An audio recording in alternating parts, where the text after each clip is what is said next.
Grace and peace to you in the name of our Lord Jesus Christ. We welcome you to worship here at St. Paul's United Church of Christ here in German Township, and we are delighted to have you wherever you might be this morning.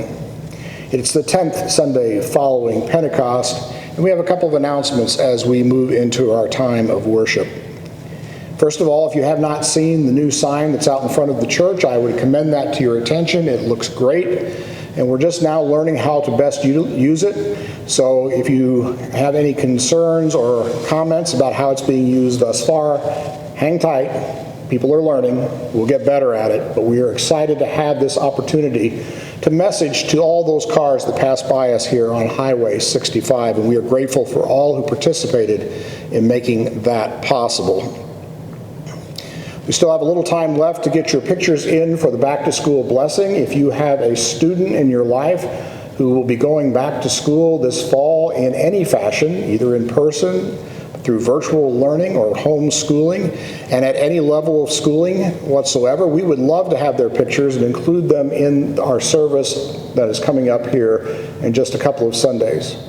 And if you are a current or former educator or someone who currently or in the past has worked in the schools, we would really like to have your pictures as well. It may seem a little odd to you that we're asking for those, but in order to appropriately surround our students with our love and concern, having those pictures of others who are engaged and who have been engaged in the educational process will make that more meaningful. So please, if you can do that for us, we would greatly appreciate it. You could email those pictures to the church office, or email or text them to Denise, and we will include them in that service. Hear now our call to worship. God speaks peace to the faithful, to those who turn to God in their hearts. Surely salvation is at hand for those who fear God. Where God dwells, steadfast love and faithfulness meet, righteousness and peace embrace one another. Faithfulness springs up from the ground, and righteousness looks down from the sky. God gives what is good, and we respond with abundant praise. Praise be to God. Please join me now in our prayer of invocation. Gracious God, we listen for you in wind, earthquake, and fire. Unexpectedly, you speak in the sound of silence. We pray that by the power of the Holy Spirit, you will silence in us all that storms, doubts, and fears, all that overwhelms us, so that we may hear what you have to say, that your still small voice within the sound of sheer silence might command us today. And we pray this in Jesus' name. Amen. Our opening hymn is All Hail the Power of Jesus' Name. Please join in singing, wherever you might be.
As we move into our time of corporate prayer this morning, I realize that the pandemic is dragging on, that the consequences of constantly facing its challenges and its threats is wearing. I want to lead us as a congregation in prayer, confessing those realities and the effect that it has on us. Will you join me now in prayer?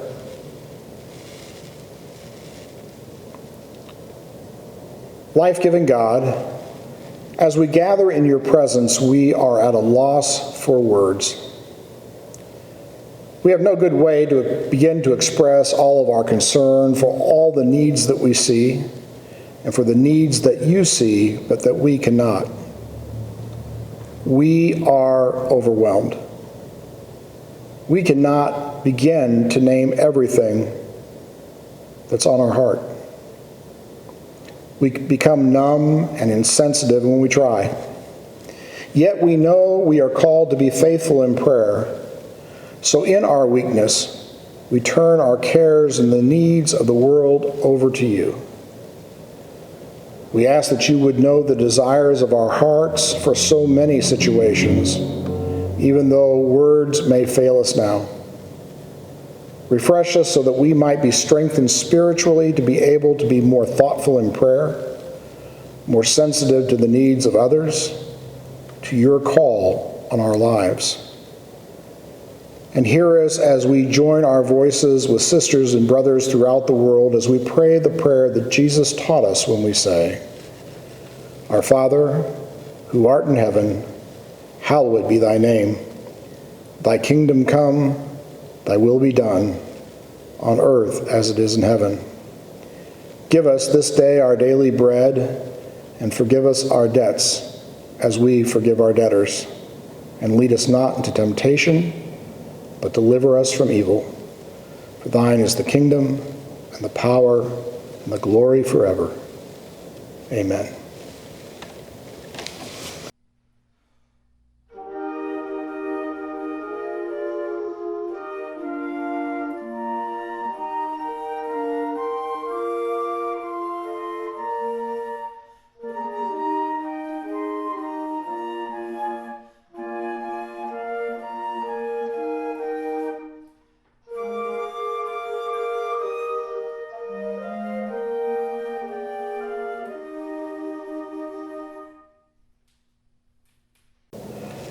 Our scripture lesson this morning is from 1 Kings chapter 19, verses 9 through 18. At that place, Elijah came to a cave and spent the night there. Then the word of the Lord came to him, saying, What are you doing here, Elijah?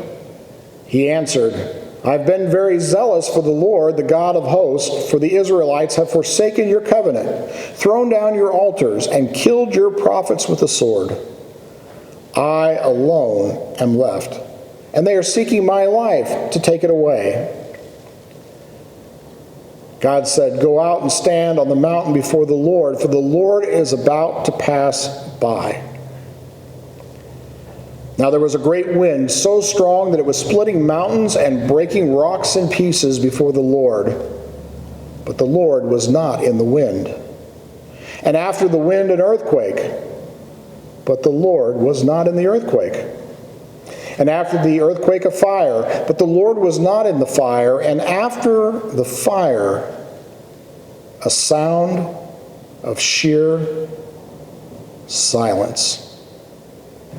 When Elijah heard it, he wrapped his face in his mantle and went out and stood at the entrance of the cave.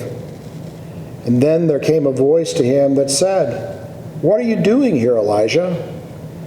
And he answered, I have been very zealous for the Lord, the God of hosts. For the Israelites have forsaken your covenant, thrown down your altars, and killed your prophets with the sword. I alone am left, and they are seeking my life to take it away. Then the Lord said to him, Go, return on your way to the wilderness of Damascus, and when you arrive, you shall anoint Hazael as king over Aram. Also you shall anoint Jehu, son of Nimshi, as king over Israel. And you shall anoint Elijah, son of Zaphath, of Abel Meholah as prophets in your place. Whoever escapes from the sword of Hazael to Jehu shall kill, and whoever escapes from the sword of Jehu, Elijah shall kill. But I will leave 7,000 in Israel, all the knees that have not bowed to Baal, and every mouth that has not kissed him. The word of God for the people of God. Thanks be to God. You probably have heard and remember the story that was read this morning as our scripture for this Sunday.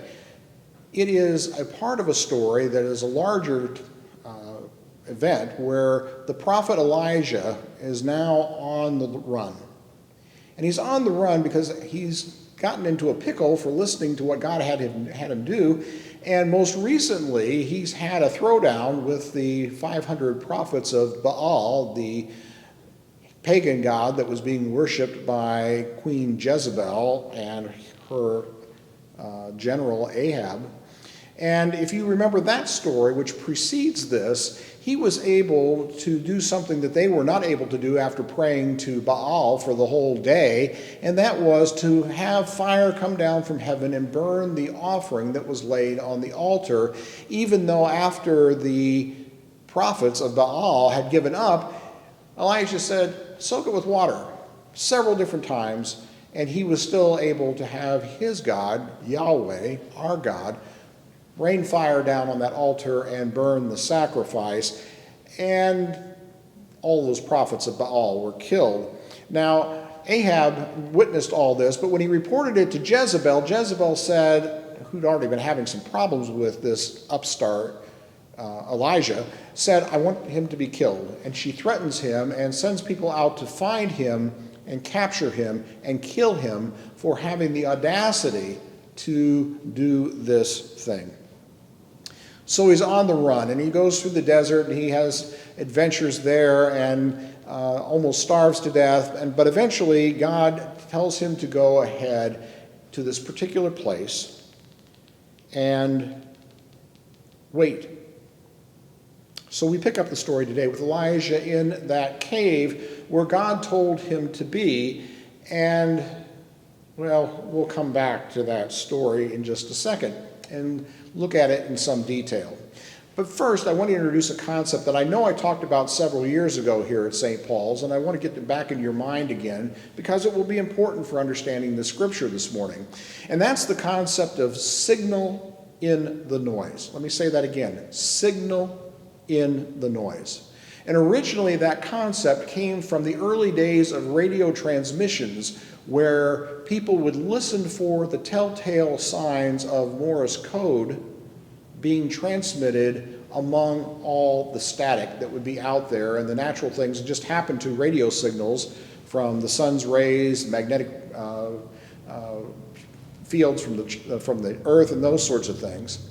And those things all show up on a radio. If you've ever tuned your radio to the place where there's static and listened to it for a little while, if you have the old style radio, you'll hear different sounds, different whistles, and those sorts of things. But if you were on the receiving end, if you were the radio operator and you were listening for a transmission, you had to listen all day to that noise trying to hear the signal. Now, the signal and the noise has taken on a little different context in our modern era. It's used by statisticians to talk about trying to pick out what is useful information from a lot of statistics that can be generated through mathematics, trying to figure out what is causative rather than just things that correlate. For example, a correlation that's not causative is the fact that a lot of hot dogs are consumed on the 4th of July. Well, those correlate, but the 4th of July doesn't make us eat hot dogs. They just happen to come together, and there's some trying to figure out how those relate to one another is the statistical process of trying to find the signal in the noise. And right now, during the pandemic, a lot of the research that's being done is to try to take the things that correlate about this disease and distill them to figure out what are really causative and what merely happen to be incidental occurrences. Signal in the noise. When I hear this scripture and study it, and it's one of my favorites out of the Old Testament, I am struck by all the things that Elijah hears and probably expects to have happen, or expects to have God in them as he hides in this cave. And we had a great wind that was apparently so powerful that it's splitting mountains in half. We have an earthquake. We have a fire. And the Bible tells us that in each of those events where we might expect the big production of God coming past, because God's told Elijah he will come past, when we have these big production events occur, the Bible says, but God wasn't there. God appears in this story through the sound of sheer silence.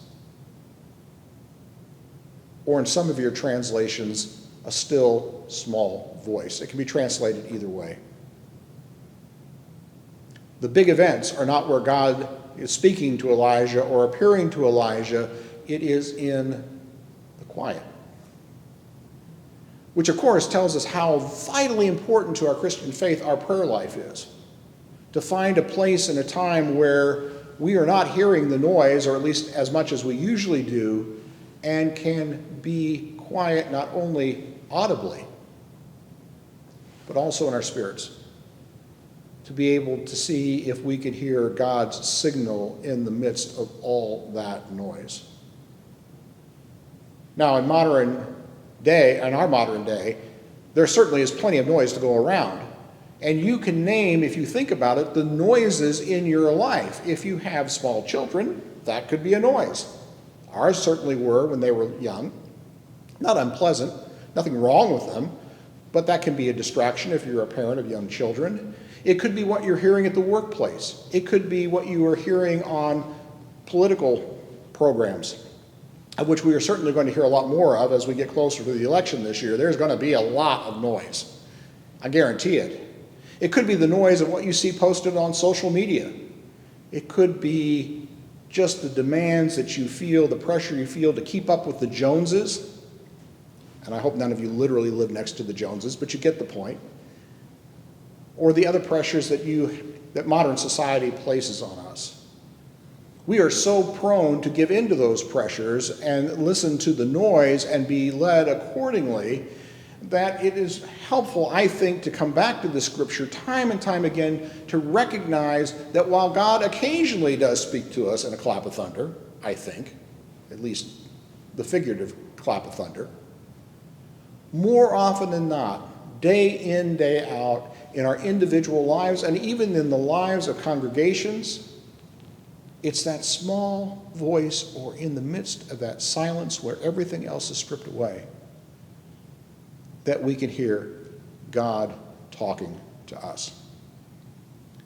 If we don't make room for it, the noise will almost surely always drown out the signal. Now, I think it's important for us also, though, not to stop with that understanding of this story, which I think is very important. There are two other things about this story that I want to point out before we move on this morning. And one of them is the repeat of Elijah explaining why he's there. The first time God asked him why he's in that place, he says, well, look, I've been doing what you wanted me to do, and my life's in danger, and I'm hiding out here. And God then moves on. But after Elijah has encountered God in that still small voice or that sound of sheer silence, God asks the question again, why are you here? And Elijah gives him exactly the same answer again, goes through it one more time. And you've known people like that when you're trying to find out more about what happened and they just keep repeating themselves without really answering the question you're asking. It can be frustrating, and that's what's happening here. But I think God was making two different points at different points of time as he's asking these questions. The first time, he just wants to let Elijah recap and get it off his chest what he's been through and why he's there. But when he asks it the second time, it's as if he's saying, why are you still here? But Elijah doesn't hear that. He is so wrapped up in his own personal experience, understandably so, that he's missing the fact that what God wants him to do is get out of that cave now that he's been protected and go do some stuff. And he's going to go and he's going to appoint 2 kings, and he's going to appoint his own personal successor, Elisha. Elijah appoints Elisha, and God tells him to go do that in the story we've heard today. Now, after all the things Elijah has been through, and he has seen the disobedience of the people of Israel, he's pretty down on them at this point, and Jezebel is trying to have him killed. He's probably, I think it's fair to say, he's just kind of done with the people of Israel. And he's probably feeling he might be done a little bit with God, because every time he does what God asks him to do, things seem to get worse for him. He feels alone, I suspect. He feels isolated. He feels like he's the only one that cares or gets it anymore, because all these things seem to be happening in his life. But right there at the end of the story, God tells him that the disobedient will be punished. I mean, it is an Old Testament story, and most of them are kind of bloody. But he also says this, and I'm going to read it again. Yet I will leave 7,000 in Israel. God promises that Elijah is not alone in being faithful to God, and that there are 7,000 Israelites that have not knelt to Baal, have not been disobedient, who are still trying to follow the ways of Yahweh. And God is reminding him here that you are not in this venture by yourself. Now, I want to suggest this morning what this can mean for us is a couple of things, and I want to recap them here or summarize them. First, that we need to be very careful to listen for the signal in the noise and not be seduced into acting on the direction of those things that are noisy in our lives. Now, I'm not suggesting you don't feed your children or take care of them. I used them as an example earlier, but we do not need to be dictated to about what is good and proper from forces that have their own self-interest primarily at heart. We can also take away today that we must make time daily to listen for the signal in all that noise. And that takes deliberation. It can take discipline. It can take needing to set a time and a place aside for us to daily listen to see if God is speaking to us. And then finally, when we hear the signal and discern what that signal means for us and for our Christian community, we need to remember that we are not acting in God's adventure here on earth by ourselves. It is time for individual Christians to deliberately seek out the 7,000, and it's certainly more than 7,000 here, I'm just using that as a placeholder, the 7,000 in Israel, the people of God who are still faithful in this world and are not only faithful in their individual quiet lives, but willing to live out the gospel daily by doing the things in society that make the church relevant, that say to the world that the kingdom of God is in fact still near, that this God we serve is worth the effort, that this world can be changed when we are faithful to the signal, and then are the signals hands and feet in the world. Because if we are not, who will be? If we expect things to happen, how can we know what we're to do if we don't listen for the instruction? And if we hear the instruction but don't act, what good is it? Elijah was asked, "Why are you still here?" And we are asked by God, after we have listened, What are you standing around for? There is work to be done. And I have provided you with a community of believers with whom you may work to accomplish far more than you ever thought was possible. Amen.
God's generosity knows no bounds, and our thankfulness for his abundant blessings is limitless.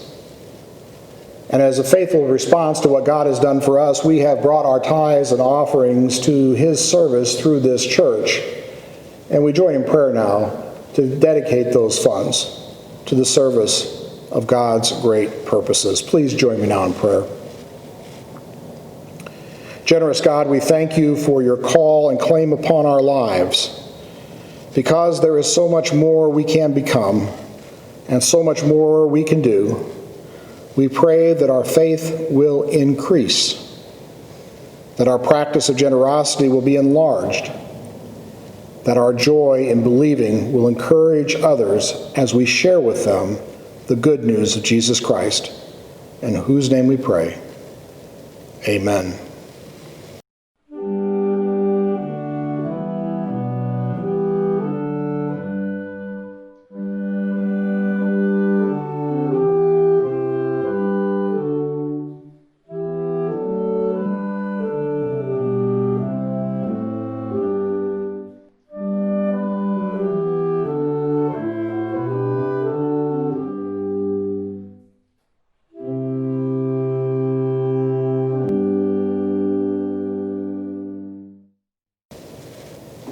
Our closing hymn today is an old hymn, but one that is familiar and dear to so many of us, Just As I Am. Please sing with us.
This week, may you listen to the silence and hear the signal of the noise, and by hearing it, be refreshed and stirred into action.